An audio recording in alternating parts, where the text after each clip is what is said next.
Los cristianos creemos que la Biblia es palabra de Dios, y sobre todo los 27 libros del Nuevo Testamento que son inspirados por Dios.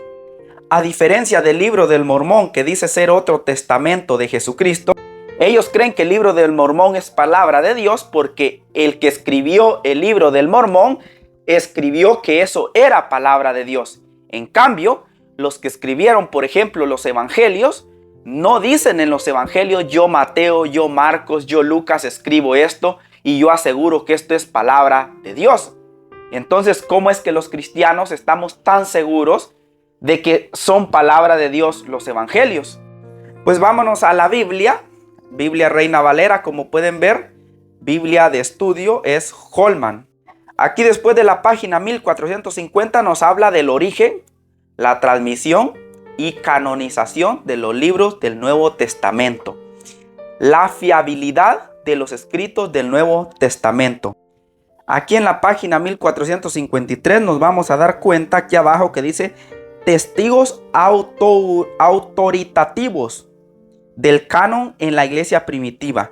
No es solo un testigo o el que escribió el evangelio que nos da fe de que ese evangelio es inspirado por Dios, sino que son testigos autoritativos. Por ejemplo, en el año 96 después de Jesucristo, Clemente de Roma citó el Sermón del Monte de Mateo 5:7. Lo que consideró escritura. Como miembro de una iglesia fundada por un apóstol, Clemente probablemente ya tuviera en aquella época acceso a todos o casi todos los 27 libros del Nuevo Testamento. Y para el año 110, Ignacio de Antioquía, recordemos el primero que llamó a la iglesia católica universal, discípulo de Juan. O sea, los discípulos de los que escribieron los evangelios son los que nos dan fe de que esos evangelios son auténticos e inspirados por Dios. Este discípulo de Juan, llamado San Ignacio, afirmó que los evangelios eran escritura, y hacia el año 180 después de Jesucristo, el famoso apologeta Ireneo defendió el cristianismo apelando a la autoridad de muchos de los escritos del Nuevo Testamento. Y así se va mencionando a Tertuliano, a Orígenes. Aquí para el año 367 menciona a un obispo de Alejandría llamado Atanasio. Y aquí dice que al prestigioso erudito Jerónimo, San Jerónimo de Estridón, que tradujo la Vulgata, a San Agustín de Hipona.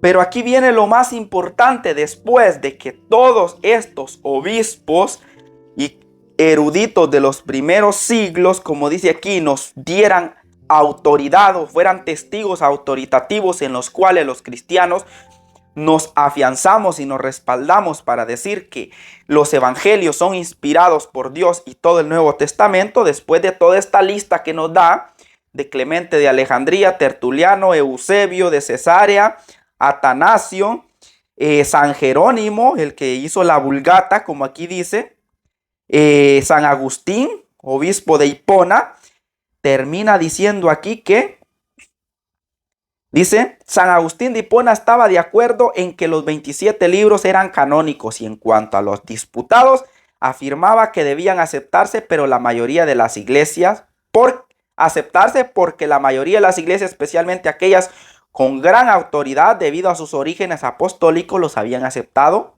hacía mucho. Finalmente, veamos aquí, finalmente, o sea, el que pone la autorización final de que estos libros de los 27 del Nuevo Testamento son inspirados, finalmente en el año 393 y el 397, los concilios de Hipona y Cartago llegaron a la conclusión de que el número correcto de libros del canon del Nuevo Testamento eran 27. Ni uno más, ni uno menos.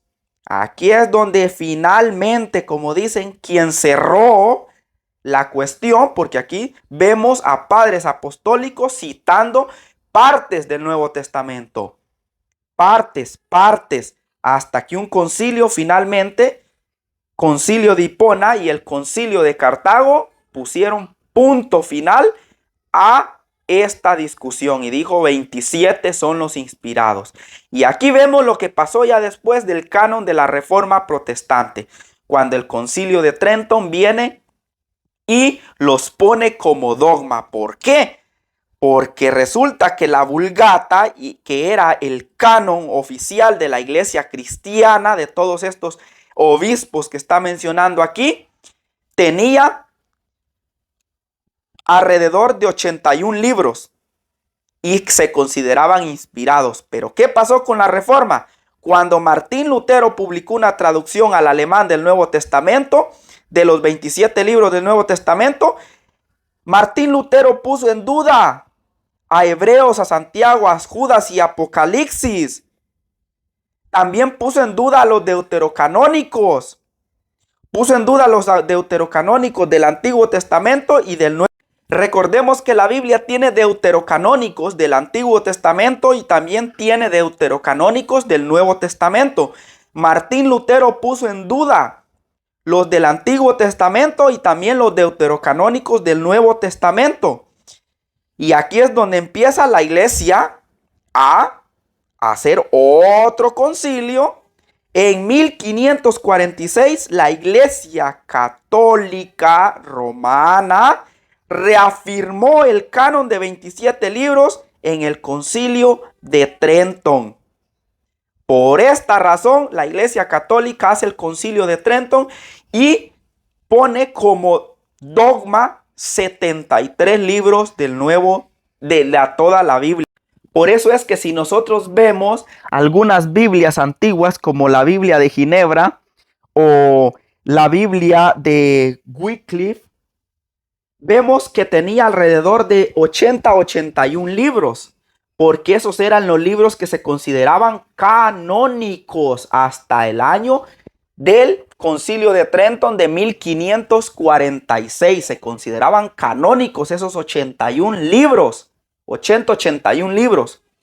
Pero cuando aparece el protestantismo en 1517 y empiezan a sacar la Biblia de la Iglesia Católica de escondidas, a espaldas de la iglesia, empiezan a poner en duda no solo los deuterocanónicos del Antiguo Testamento, sino, como pudimos leer aquí, los del Nuevo Testamento. Empieza a poner en duda a Hebreos, a Santiago, a Judas, a Apocalipsis, que no eran inspirados o que no tenían importancia como los otros libros. Y la Iglesia Católica nuevamente a defender su canon como lo había hecho anteriormente en los primeros siglos.